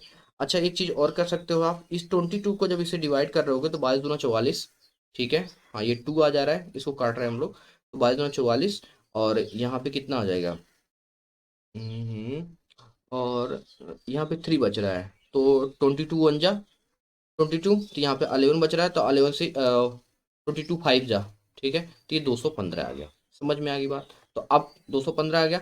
अब इसमें अगर मल्टीप्लाई करना है तो देखो 36 की मल्टीप्लाई करना कहीं ना कहीं टफ रहेगा, लेकिन अगर सीधे सीधे इस तरह से मल्टीप्लाई करते हो, 200 × 900, 9 की मल्टीप्लाई कर दोगे, ठीक है, तो कितना हो जाएगा आपका, 2×9 = 18 और 15×9 = 135, ठीक है। तो इसका जो जैसे भी है, इसको अगर आप टोटल इसको मल्टीप्लाई करते हैं तो 5×20, देखो लास्ट डिजिट भी सभी का 0 0 ही चल रहा है, जिसका मतलब सीधे सीधे नहीं होगा, लेकिन अगर इसको 215 × 9 × 4 करते हैं अगर हम लोग, तो इन दोनों की मल्टीप्लाई कर देते हैं, तो 9×25 क्या हो जाएगा, 45, तो 4 आ जाएगा, 9×9 9, और 4 क्या हो जाएगा आपका, एक सुनो एक चीज़ और, अगर इन दोनों की आपस में मल्टीप्लाई कर लो, थोड़ा ज़्यादा ईजी हो जाएगा। ये क्या आ जाएगा, 2×4 = 800, और 15 × 4 कर दोगे तो 860 आ जाएगा। अब 860 में 9 की मल्टीप्लाई कर दो, ठीक है। तो देखो यही वो चीज़ें होती हैं कि जैसे अगर 205 में हम 9 की मल्टीप्लाई कर रहे हैं, तभी कोई टाइम नहीं लग रहा ज़्यादा, ठीक है। जैसे 2×9 = 18 और 15×9 = 135, तो मतलब दोन 2×9 = 1800, और ये 935 आ जाता, ठीक है। तो ये भी है, लेकिन ये थोड़ा सा ज़्यादा इजी हो रहा है, क्योंकि ये दो नंबर पे जैसे ही अलग होगा फिर हमारा आंसर निकल के आ जाएगा, तो 9 0 हो जाएगा, 9 6 जा क्या होता है 54, तो यहाँ पे 4 आ जाएगा। तो अब देख लो 4 किसके ऑप्शन में, अच्छा 2 ऑप्शन में आ गया, ठीक है। तो इसका मतलब टोटली हमें क्या करना होगा, 8 9 जा 72, 72 और 5 क्या हो जाएगा, 77। तो ये जो हमारा ऑप्शन होगा ये आपका सही हो जाएगा, ठीक है। अब चलते हैं अगले क्वेश्चन पे, ठीक है। अब ये सब भी, इस क्वेश्चन को पहले आप लोग खुद ही पढ़िए और उसके बाद से समझिए कि इस तरीके के क्वेश्चन को आप किस तरीके से बनाएंगे, ठीक है। देखो क्वेश्चन बहुत अच्छा है, कह रहा है कि एक व्यक्ति के 3 बेटे, 2 बेटियां तथा एक पत्नी है। सबसे पहले एक व्यक्ति की क्या है, 3 सन है, ठीक है, 2 बेटियां हैं, ठीक है, 2 डॉटर हो गया इसका, ठीक है, और एक पत्नी है। भाई जाहिर सी बात है पत्नी तो एक ही रहेगी ना, ठीक है, 1 वाइफ है। उन्होंने 19,000 रुपए की राशि को आपस में इस प्रकार बांटा है कि प्रत्येक बेटी को बेटे से 1.5 गुना मिला है, ठीक है। प्रत्येक बेटी को, अच्छा देखो, इस प्रकार बांटा है कि प्रत्येक बेटी को प्रत्येक बेटे से, बेटी को क्या मिल रहा है, 1.5 गुना मिल रहा है, किससे, प्रत्येक बेटे से। मतलब अगर इसको एक्स मिल रहा होगा तो डॉटर को क्या मिलेगा, 1.5x मिल जाएगा। इतनी बात आप समझ में आ रही है। तथा उसकी पत्नी को प्रत्येक बेटे से 600 रुपया। अब बेटे को कितना मिल रहा था, एक्स मिल रहा था, तो इसका मतलब एक्स माइनस क्या हो जाएगा, ये 600 हो जाएगा। इतनी बातें आपको कंफर्म होंगी, 600 रुपये तो मिले। फिर कह रहा है कि तीनों बेटों को मिलने वाली राशि क्या बनेगी। अब देखो, अब 3 अगर एक्स की मल्टीप्लाई कर देंगे तो यहाँ पे क्या हो जाएगा, 3x हो जाएगा। 15 × 3 करोगे तो कितना हो जाएगा, ये 3x ये भी हो जाएगा, और इसमें आप इसकी मल्टी करोगे तो ये तो यही रहने वाला है, x - 600 आना है, ठीक है। और इन सभी के बराबर क्या है, 1900 है। इतनी बात कंफर्म हो गई आपको। अब इनको जब आप सॉल्व करने जाओगे आप, तो सीधे सीधे यहाँ पे 3x और ये x कितना हो जाएगा आपका, ये 7x हो जाएगा, और ये 600 उधर चला जाएगा, तो ये इसमें से 9, और ये माइनस का था उधर प्लस में आ जाएगा, तो 9 और 6 कितना हो जाता है, 15। और अच्छा ये 600 ना, सीधे सीधे ये तो 19,600 हो जाएगा, ठीक है। तो यहाँ से एक्स की जो वैल्यू आज निकल के आ जाएगी, जैसे काट दीजिए, 7 2 जा 14, और 7 8 जा 56, और ये, हाँ ठीक है। तो एक्स की वैल्यू कितनी आ गई, 2800 आ गई। इतनी बात कंफर्म। अब हमसे पूछ क्या रहा था, तो तीनों बेटों को मिलने वाली कुल राशि बताइए, ठीक है। अब देखो बेटे को टोटल मिला कितना है, ठीक है, कितना मिल रहा है, 3x मिल रहा है। तो वैसे भी सीधी सीधी बात इतनी सी है कि अच्छा, यहाँ पे डिजिटल सम तो नहीं लगा सकते हैं ऑप्शन अप्रोच में, क्योंकि 8 और 2 10 ठीक है, लेकिन ये 3 और 6 यहाँ पे भी 9 बन जा रहा है, और 8 और 4 12, तो ठीक है दोनों नंबर कट रहे हैं। ठीक है, तो यहाँ नहीं लगा सकते हैं, लेकिन x बराबर अगर 2800 है तो 3x की वैल्यू अगर निकालेंगे आप, तो 3 × 2800 कर देंगे तो ये 84 क्या होगा, आपका आंसर निकल के आ जाएगा। ठीक है, उम्मीद करते हैं ये बातें आपको समझ में आई होंगी। ठीक है, अब चलते अपने अगले क्वेश्चन पे। देखो, कह रहा है कि एक परीक्षा में सफलता का असफलता का अनुपात, मतलब पास और फेल का क्या रखा है इन्हें, रेशियो दे रखा है। ठीक है, ये पास्ट है और ये क्या है, फेल का, इन्होंने रेशियो दे रखा है। अगर असफलताओं की संख्या 14 अधिक थी तो सफलता का असफलता से अनुपात 9:5 हो जाता है। देख लो, देखो सबसे पहले क्या रेशियो है इनका, 5:2 का रेशियो। इसमें समथिंग कुछ ऐड किया जा रहा है, इसका मतलब 14 को ऐड किया तो इनका जो रेशियो बन गया ये 9:5 बन गया। अब आप मुझे बस इतनी सी बात बताओ कि जब हमने ऐड किया है सिर्फ फेल वाले में, ठीक है, ऐड किस में किया, फेल वाले में, तो रेशियो जो चेंज हुआ वो पास वालों को कैसे चेंज हुआ, तो हमें क्या करना होगा, इस 5 को और इस 9 को क्या करना होगा, इक्वल करना होगा। अब इक्वल करने के लिए यहाँ पे आपको 9 से और यहाँ पे आपको 5 के साथ मल्टीप्लाई करना होगा। लेकिन रेशियो ये कहता है कि अगर आप किसी एक के साथ मल्टीप्लाई करते हैं तो आपको सभी के साथ मल्टीप्लाई करना होगा। समझ में आई बात? तो इसके साथ अगर यहाँ देखोगे तो ये 45 हो जाएगा और ये कितना हो जाएगा, 18 हो जाएगा। ये भी 45 रहेगा और यहाँ पे कितना हो जाएगा, 25 हो जाएगा। तो अब देख रहे हो कि 18 से कितना बढ़ रहा है, 17, कितना प्लस हो रहा है, 7 यूनिट। लेकिन एक्चुअल में हुआ क्या था, तो कहोगे आप सर 7 यूनिट की वैल्यू कितनी आ गई, 14, तो 1 यूनिट की वैल्यू कितनी आ गई, 7। इतनी बात कंफर्म हो गई, कोई दिक्कत परेशानी इसमें नहीं। अब हमसे पूछा क्या है, तो परीक्षा में बैठने वाले उम्मीदवारों की संख्या क्या थी, तो परीक्षा में जो बैठने वाले उम्मीदवार थे कितने कितने, ये 5x था और ये 2x था। तो 5x और 2x कितना हो जाएगा, 7x। ठीक है, और x की वैल्यू कितनी निकल गई है, 7, तो 7 × 7 कर दोगे। अच्छा, एक चीज ध्यान रखना, इसमें आंसर मैच नहीं कर रहा है, गलत क्या हो रहा है, ओहो। ठीक है, थोड़ी चीज हम लोग गलत कर रहे हैं। ठीक है, 7x हो गया, हमने कुछ गलत किया है क्वेश्चन।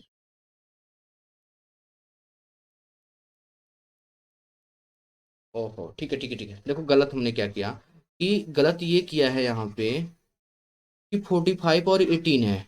ठीक है, 1 यूनिट की वैल्यू तो 7 है, 45 प्लस हमारे जो एक्चुअल वो था बढ़ के कितना होता है, ये रेशियो जो हमने बनाया था, वो 45 + 18 बनाया था ना, तो 45 और 18 कितना हो जाएगा, 40 और 50 63 हो जाएगा। ठीक है, तो ये 63 होगा, एक्स होगा, तो ये अब यहाँ पे 7 × 63 करोगे आप।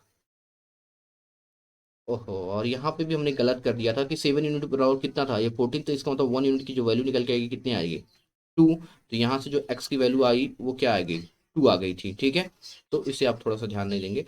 तो अब यहाँ पे 2 की जब मल्टीप्लाई करोगे तो ये क्या मिल जाएगा, 126 मिल जाएगा।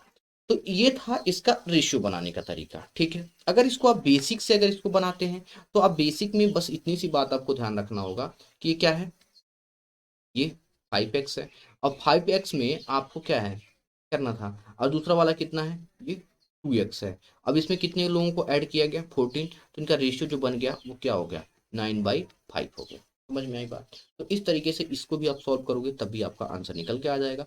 यहाँ से आप सीधे सीधे सॉल्व करोगे तो 7x की जो वैल्यू आ जाएगी 126 आ जाएगी, तो x की जो वैल्यू आ जाएगी वो क्या आ जाएगी, 18 आ जाएगी। ठीक है, अब ठीक है, अब 7x हमें तो यही निकालना था, तो 7x की वैल्यू क्या हो जाएगी, 126। 5x और 2x हमने माना था, लेट किया था, तो ये क्या आ जाएगा, 126 आंसर आ जाएगा। तो इस तरीके से ये भी बन जाएगा और इस तरह से। तो ये बेसिक भी कभी कभी बेसिक भी थोड़ा सा छोटा हो जाता है, तो अगर इससे बनाते हो, छोटा नहीं है क्योंकि देखो आप इसको आप अगर आप मल्टीप्लाई करके करते हैं तो ये यहाँ पे तो सीधे सीधे मान लो मैंने कर दिया है, 5×5 = 25। अब यहाँ पे आप एक बार 9 में 2 की मल्टीप्लाई करते तो कितना बचता, ये 25 में से 18 जाता तो 7x हो जाता। ठीक है, और ये 9 × 14 करते हैं तो 49 या 126 होता। तो ये करना तो आपको काम पड़ेगा। इसका एक मेथड और भी होता है, उसे भी जानने की कोशिश करते हैं। चलिए ठीक है, इतना ही मेथड है, उसको एक मेथड और जो है क्रॉस मल्टीप्लिकेशन का मेथड है, उसे मैं आपको यहाँ पे समझा दूंगा। ठीक है, आगे किसी सेशन में उस पर समझा दूंगा। देखो ज़्यादा कुछ उसमें ऐसा कुछ नहीं है, बस इतनी सी बात है, जैसे 5:2 है और उसके बाद से ये 9:5 है। ठीक है, इनके बीच में कोई चेंजेस नहीं हुआ, यहाँ पे क्या होगा, चेंजेस हुआ, तो बस इन दोनों की आपस में ये क्रॉस मल्टीप्लाई कर देना। 5 5 जा क्या होता है 25, 9 2 जा क्या होगा 18, इन दोनों के बीच का डिफरेंस कितना बना 7। उसी तरह से 9 इंटू 14 करोगे तो 126, और 5 में जीरो को मल्टीप्लाई करोगे तो कितना आ जाएगा, जीरो ही आएगा। इसका मतलब इन इसकी वैल्यू कितनी आ गई आपकी, सेम यूनिट की वैल्यू आ गई कितनी 126। तो यहाँ से एक यूनिट की वैल्यू कितनी आ जाएगी 18, ठीक है, x बराबर 18, तो उसके बाद से इसमें मल्टीप्लाई कर दोगे 63 इंटू 14, ठीक है। तो बस ये चीज कर लेना, यहाँ पे सेम चीज है, ऐसा कुछ इसमें नया नहीं है, इसको आगे किसी क्वेश्चन में और मैं आपको समझा दूंगा, ठीक है।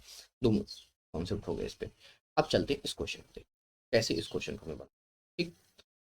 कह रहा है कि ए और बी की आय का अनुपात 5:3 है और उनके व्यय का अनुपात 9:5 है। यदि ए की आय बी की व्यय की दुगनी है तो ए और बी की बचत का अनुपात बताइए। देखो सबसे पहले ए और बी की आय का अनुपात लिखो, ये इनकम का रेशियो इनका दे रखा है, ए एंड बी का क्या है 5:3 है, और उनके एक्सपेंस का जो रेशियो दे रखा है, ठीक है, ये 9:5 है, ठीक है, ये 9:5 है। फिर कह रहा है कि यदि ए की आय, यहाँ देखो, ठीक है, if income of A is twice of the expenditure of B, मतलब ए के जो इनकम है और बी के एक्सपेंस के क्या है वो डबल है।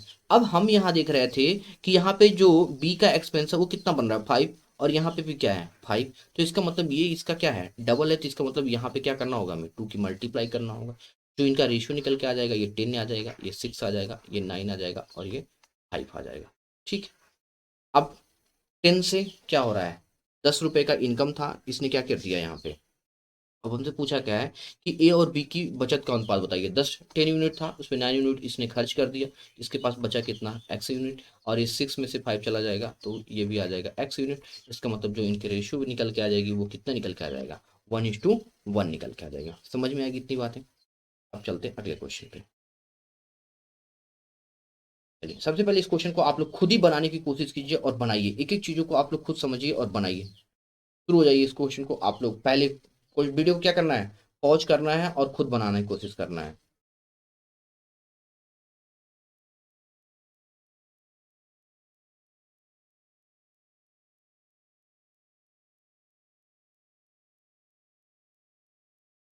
देखो कह रहा है कि ए के वेतन का 2 गुना बी के वेतन के 5 गुने के क्या है बराबर है। ए के वेतन का 2a बराबर है 5 बी के, और बी के वेतन का 4 गुना सी के वेतन के 2 गुने के बराबर है, और बी के वेतन का 4 गुना, अब मतलब 4b 4 गुना सी के वेतन के 2 गुने के बराबर है, सी के मतलब 2c के बराबर है। इतनी बात तो आप सभी लोगों को समझ में आ रही होगी, ठीक। अब इनको रेशियो में कन्वर्ट करो। अब जैसे इनको आप रेशियो में कन्वर्ट करने जाओगे, आप कहोगे कि सर आपने इसको बेसिक पे हमें समझा रखा था, इनका जो रेशियो निकल के आता है ये 5/2 निकल के आ जाएगा, और इनका जो रेशियो निकल के आ जाएगा b/c का जो रेशियो निकल के आएगा, b की वैल्यू क्या हो जाएगी 2 आ जाएगी, और यहाँ पे और c की वैल्यू कितनी हो जाएगी, हाँ ठीक है 4 हो जाएगी। समझ में आ गई बात। अब देखो यहाँ पे तो देखो बी यहाँ पे भी 2 है और बी यहाँ पे भी 2 है, ये दोनों आपस में क्या है इक्वल है। इन केस अगर इक्वल नहीं होते तो मैंने आपको सिखाया था जैसे इनको इक्वल करना, क्योंकि अगर इक्वल नहीं है तो इक्वल क्या करना होगा आपको करना होगा, ठीक है। जैसे मान लो अगर यहाँ पे 3 होता, यहाँ पे 6 होता, तो ये आप 2 की मल्टीप्लाई करके इन्हें इक्वल करना होता, और 2 की मल्टीप्लाई अगर इसमें करते तो आपको इसमें भी करना होता। लेकिन यहाँ पे इक्वल है तो कोई दिक्कत नहीं है। अब यहाँ पे आपको सीधा सीधा पता दिख रहा है क्या, ए बी सी का जो रेशियो है ये बराबर क्या है 5, बी बराबर 2 और सी बराबर क्या है 4, ठीक है। ये फिर कह रहा है कि यदि सी का वेतन 1600 रुपये है, अब सी की सैलरी कितनी है, 4 यूनिट की वैल्यू कितनी है 1600 है, तो 1 यूनिट की वैल्यू कितनी आ जाएगी 400 आ जाएगी, ठीक है। तो ए का वेतन क्या है, तो ए की सैलरी में इसमें मल्टीप्लाई कर दोगे आप 400 से, तो कितना आ जाएगा ये 2000 आ जाएगा। समझ में आ गई बात, ठीक है, ये इसका आंसर हो जाएगा। अब अपने अगले क्वेश्चन पे चलते हैं। देखो सिक्के वाले क्वेश्चन के साथ आप लोग परेशान होते हैं, ठीक। मैं आज आपके सिक्के वाले जितने भी क्वेश्चन होते हैं, जो भी डाउट रहता है सिक्के वाले क्वेश्चनों का, आज एक एक जितने भी टाइप के सिक्के के क्वेश्चन बनते हैं उन सभी टाइप के क्वेश्चनों को यहाँ पे मैं आपके साथ आया हूँ। देखो सबसे पहले कह रहा है कि in a bag there are 3 type of coin, 1 rupees 50 paise and 25 paise in the ratio of 3:8:10. They the total value of ₹372. The total number of coin is. अब हमसे पूछा जा क्या रहा है कि यहाँ पे सबसे पहले टोटल नंबर ऑफ कॉइन पूछ रहा है। तो देखो हमारे पास जो वैल्यू पैसे जो हैं कितने तरीके के सिक्के हैं, नंबर ऑफ सिक्के किस तरीके से हैं, 1 रुपीज के हैं, ठीक है, ये 50 पैसे के हैं और ये क्या है आपका 25 पैसे। इसको आप एक चीज कह सकते हो, 1 रुपीज 50 पैसे 25 पैसे को क्या कह सकते हो, ये इनकी फेस वैल्यू कह सकते हो, ये इनकी क्या है फेस वैल्यू है। समझ में आ गई बात। ठीक। अब इनके सिक्कों का अनुपात दे रखा है, नंबर ऑफ कॉइन्स के जो रेशियो दे रखे हैं, ratio of 3:8:10 there are two, ठीक है। इनका जो रेशियो दे रखा है, नंबर ऑफ कॉइन का जो रेशियो है, नंबर ऑफ कॉइन का जो रेशियो है ये 3:8 और ये क्या है 20 है। मतलब कहने का ये है कि 1 रुपए के कितने सिक्के हैं, 3 सिक्के हैं। 50 पैसे के कितने सिक्के हैं, 8 सिक्के हैं। 25 पैसे के कितने सिक्के हैं, 20 सिक्के हैं। इतनी बात समझ में आ गई। अब आप एक चीज बताओ मुझे, अगर आपके पास 1 रुपए के 3 सिक्के हों तो आपके पास कितना रुपए बन जाएगा, 3 रुपए बनेगा कि नहीं बना। इन दोनों के बीच में आपने क्या किया, आपस में इनकी मल्टीप्लाई की। समझ में आ गई बात। उसी तरह से अगर 50 पैसे के पास 50 पैसे के कितने सिक्के हैं, 8। अगर अब आप पैसे में ऐसे रुपीज में अगर कन्वर्ट करते हो आप, तो आप कहोगे कि सर 1 रुपए में, ठीक है, 50-50 पैसे के कितने सिक्के बन जाएंगे, 2 सिक्के बनेंगे। ठीक है, इसके बाद सिक्के कितने थे, 8। तो अगर 1 रुपए में 2 सिक्के बन गए तो 8 सिक्के में इनका कितना बन जाएगा, 2 से डिवाइड कर देंगे हम, तो यहाँ पे क्या मिल जाएगा 4। तो इसका मतलब इसमें जो इस पैसे की जो वैल्यू निकल के आ जाएगी वो क्या निकल के आ जाएगी, 4 आ जाएगी। सेम चीज 1 रुपए में 25 पैसे के कितने बनते हैं, तो आप कहोगे सर कि इसमें 25-25 पैसे के इसमें 4 बन जाते हैं। ठीक है, तो अगर 25-25 पैसे के 4 मतलब 1 रुपया बनने के लिए इसमें 25-25 पैसे कितने सिक्के लेने होंगे, 4 सिक्के लेने होंगे। लेकिन यहाँ पे टोटल कितने सिक्के हैं, 20 सिक्के हैं। तो 20 सिक्कों के क्या करना होगा, 4 से डिवाइड करना होगा। इसका मतलब इसकी जो वैल्यू निकल के आएगी वो क्या आ जाएगी, 5। समझ में आ गई बात। तो 3, 4 एंड 5, 5 और 4 क्या हो गया 9, 9 और 3 क्या हो गया 12। अब 12 यूनिट की वैल्यू जो दे रखी है ये क्या है 372। तो अब 12 यूनिट की यदि बैग में कुल 372 रुपये, हाँ, तो 12 यूनिट की वैल्यू 372। तो अब 1 यूनिट की वैल्यू बांटते हैं 12 3 जा ये 36। एक सेकंड रुक जाइए। ठीक है, यहाँ आप देखो ये 36 आ जाएगा और ये 1 आ जाएगा। मतलब 1 यूनिट की वैल्यू कितनी आ गई 31। तो पूछ क्या रहा है, तो बैग में कुल सिक्कों की संख्या कितनी होगी। अब देखो यहाँ पे हमसे पूछ क्या रहा है, बैग में टोटल सिक्कों की संख्या पूछ रहा है। ठीक है, तो इसके साथ किसके साथ मल्टीप्लाई करोगे। अब इतनी आसानी से तो आप ये आंसर निकलने वाला नहीं है। ठीक है, तो अब ये तो नंबर ऑफ निकल गया, किसके मल्टीपल पे है 31 के मल्टीपल पे है। तो इसका मतलब यहाँ पे कितना हो जाएगा, इसमें भी 31 की मल्टीप्लाई करोगे तो ये 93 आ जाएगा। इसमें 31 की मल्टीप्लाई का करोगे जब, तो कितना आ जाएगा 4 1 जा 4, 4 3 जा 12, 124 आ जाएगा। इसमें करोगे 30 बचे 150 और ये 155 आ जाएगा। मतलब इसकी जो वैल्यू निकल के आई 93 रुपये था इसमें। इसमें कितना है 124 रुपीज है और इसमें 155 है। अब 93 रुपीज के अगर 1-1 रुपए के सिक्के रखने हो तो आपको कितने सिक्के रखने होंगे, तो ये 93 सिक्के रखने होंगे। अब 124 के अगर 50 पैसे के सिक्के रखने हो तो आपको क्या करना होगा, इसका डबल रखना होगा। तो 124 का क्या होगा डबल कर देंगे। ठीक है, तो ये 248 हो जाएगा। अब 155 है, ठीक, रुपीज बनाना है, इसको पैसे रखने हैं तो कितने सिक्के हैं, तो इसका मतलब 1 रुपए में अगर 4 है तो 155 रुपए में कितना होगा, इसका 4 टाइम होगा। तो 15 चौको 60 कितना हो जाएगा आपका 600 और 5 4 जा 20, तो 620 हो जाएगा। ठीक है, तो ये आप इसको लिख दीजिए 620। हमने क्या किया, इसमें 1 के साथ मल्टीप्लाई किया, इसमें 2 के साथ मल्टीप्लाई किया, यहाँ पे 4 के साथ मल्टीप्लाई। क्यों मल्टीप्लाई किया कि मतलब यहाँ पे 93 रुपीज था तो 1 रुपए के एक ही सिक्के बनेंगे। यहाँ पे 124 रुपीज है, इसका मतलब 1 रुपए में 2 सिक्के बनेंगे, तो इसका मतलब इसमें 2 के साथ मल्टीप्लाई किया। उसी तरह यहाँ 155 था, इसमें 25 पैसे के सिक्के थे, तो इसका मतलब अगर 1 रुपए में 4 सिक्के बन रहे हैं तो 155 रुपए में कितने सिक्के बन जाएंगे, तो 620 सिक्के बन जाएंगे। समझ में आएगी बात। 38 कितना हो जाएगा आपका 1 हो जाएगा। 94 देख लो एक ही ऑप्शन में दिख रहा है ये आपका 1, तो ये सीधे सीधा ये 961 इसका आंसर हो जाएगा। 961 इसका क्या होगा आंसर होगा। समझ में आएगी बात। उम्मीद करते हैं आपको ये बातें समझ में आएगी। अब चलते हैं इसी पैटर्न का अगले क्वेश्चन को देखते हैं। ठीक है। अच्छा देखो यहाँ पे क्वेश्चन थोड़ा सा चेंज हो गया है, इसमें दूसरा क्वेश्चन आ गया। चलो इसको बता देता हूँ मैं यहीं पे, लेकिन मैं सोच रहा था उसी टाइप का क्वेश्चन चले। लेकिन देखो यहाँ पे क्या है कि 1200 टोटल कर्मचारी हैं, ठीक है। शहरी, कुछ रूरल हैं, क्या है, ratio of urban to rural, ठीक है। कुछ अर्बन हैं और कुछ रूरल, रूरल लोग हैं, ठीक है। नंबर ऑफ स्टाफ 8:7 के रेशियो में है। अगर 8:7 के रेशियो में है तो इसको आप क्या कर सकते हो, ठीक। तो अब कह रहा है कुछ नए कर्मचारियों को शामिल होने के बाद, जिनके बाद कुछ नए कर्मचारी क्या कह रहा है, कुछ नए कर्मचारियों को शामिल होने के बाद जिनमें से 20 ग्रामीण हैं। अच्छा देखो, अब 8 और 5 का कितना हो जाएगा, 13 हो जाएगा। तो इसमें अब अभी इसको ऐसे ही रहने दो, इस क्वेश्चन को देखो इस तरह से बना दिया जाए, 8:2। अच्छा ठीक ठीक ठीक ठीक, हाँ देखो, ठीक है। 8:7 था, हमने 8:5 लिख दिया था जिसमें गलत होता रहा। 8:7 करोगे तो यहाँ पे कितना हो जाएगा, 15। अब 15 यूनिट की वैल्यू कितनी है, 1200। किसके मल्टीपल पे चल रहा है, 80 के मल्टीपल पे है। तो यहाँ पे इसको मल्टीप्लाई कर दोगे तो कितना आ जाएगा, 640। इसको करोगे तो क्या हो जाएगा, 560। इतनी बात कंफर्म होगी। फिर कह रहा है कि कुछ नए कर्मचारियों को शामिल होने के बाद जिनमें से 20 ग्रामीण हैं, मतलब रूरल वाले लोगों को 20 को यहाँ शामिल किया गया, तो नए कर्मचारियों की संख्या क्या होगी, ठीक है। तो अब यहाँ पे नए शहर कर्मचारियों की संख्या है, एक चीज ध्यान रखना। अच्छा इनका रेशियो भी दे रखा है, ठीक ठीक ठीक है। और 560 और 20 को जब ऐड करोगे आप, ठीक है, तो यहाँ पे कितना हो जाएगा, 580 हो जाएगा, ठीक है। और ये 640 था। तो अब इनका जो रेशियो दे रखा है ये क्या है, 5:4 का रेशियो, मतलब 4 यूनिट की वैल्यू कितना है, 580 है। तो अब इसको सॉल्व करोगे तो कितना हो जाएगा, 4 1 जा 4, यहाँ पे 4 4 जा 16, और ये 5 आ जाएगा, मतलब 145 आ रहा है, ठीक। इसका मतलब अब इसके साथ भी मल्टीप्लाई कर दो, 5 यूनिट की जो वैल्यू निकल जाएगी, 100 पचे 500, 40 पचे 200 और 5 पचे 25।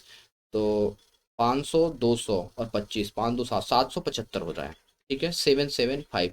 इसका मतलब एक्चुअल में कितने पहले थे, अर्बन वाले लोग 640 थे, और हो कितने गए, 775 हो गए, ठीक है। तो अब देख लो 5 से इसको माइनस कर दोगे, इन दोनों को माइनस करो तो यहाँ पे 5 आ जाएगा। 7 से 4 को माइनस करोगे, यहाँ पे कितना आ जाएगा, 3 आ जाएगा। कुछ तो गलत हो रहा है, एक सेकंड रुक जाओ। 5 1 जा 5, ठीक है, यहाँ पे क्या हो जाएगा, 8 था ना, ठीक ठीक ठीक ठीक।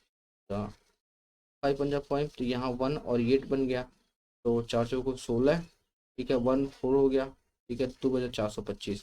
तो 5 यूनिट को मल्टीप्लाई करेंगे तो 5 5 जा 25 आ जा रहा है। और अच्छा देखो यहाँ पे 2 आएगा, ठीक है। 5 4 जा 5 5 जा देखो कितना होता है, 25। और यहाँ पे और 5 4 जा 20, 20 में 2 को ऐड करोगे तो 22 हो जाएगा। 5 1 जा 5 और 2 ऐड करोगे तो 725 हो जाएगा। तो ये तो 5 आ जाएगा। अब 12 से 4 को माइनस कर दोगे तो कितना, 12 में से 12 में से 4 चला जाएगा तो कितना आ जाएगा यहाँ 8। तो ये 85 इसका आंसर निकल के आ जाएगा। तो नए शहरी कर्मचारियों की संख्या जो थी उसमें कितनी थी, वो 85 थी। समझ में आ गई बात। तो इस टाइप का क्वेश्चन रहेगा तो आपको इस तरह से बनाना होगा, ठीक है। फिर ये क्वेश्चन है, आपको explain हो जाएगी। ये सारे क्वेश्चनों को अब आप लोगों को क्या करना है, ठीक है। आज के लिए मैं बस इतना ही क्वेश्चन कराता हूँ इसमें, क्योंकि मैं ये देख रहा हूँ कि इस टाइप के क्वेश्चन को, जो सिक्के वाले क्वेश्चन है इस पे तो है नहीं, ठीक है। तो आज आपके लिए बस यहीं पे इस सेशन को हम लोग एंड करते हैं, और अगले सेशन में जब मैं मिलूंगा तो इन सभी क्वेश्चनों को आप लोगों को क्या करना है, पढ़ के आना है और देखना है एक एक चीज़ों को, ठीक है। उसके बाद जब मिलूंगा तो इस टाइप के जो भी क्वेश्चन है ये सारे क्वेश्चन मैं आप लोगों को कराऊंगा, ठीक है। तब तक के लिए अपना ख्याल रखें, ठीक है। ये सारे क्वेश्चन कुछ रिपीटेड होंगे तो उसको मुझे नहीं पता है, ठीक है। इसको देख लेना, हाँ शायद ये क्वेश्चन रिपीट हो गया है यहाँ पे, ठीक है। अच्छा देखो, हाँ ये क्वेश्चन यहाँ पे मिल गया, ठीक है। इसको और ये करा देते हैं। कह रहा है कि एक व्यक्ति के पास कुछ 640 रुपए के क्या है, 640 रुपए के नोट है, जिनमें 1 रुपये 5 रुपये और 10 रुपए के नोट हैं। कितना है इसके पास, टोटल 640 रुपये है, 640 रुपये है, जिनमें 1 रुपये 5 रुपये और 10 रुपए के नोट हैं। 1 रुपये 5 रुपये और ये 10 रुपए के इस पे नोट हैं। सभी तरह के नोटों की संख्या समान है, इसका मतलब सभी तरह के जो नोटों की संख्या क्या है, समान है। तो उसके पास कुल कितने नोट हैं। तो इस टाइप का क्वेश्चन इस तरह से बनाएंगे हम लोग। सबसे पहले थोड़ी सी चीज को मुझे देखने दीजिए। अगर 640 नोट हैं,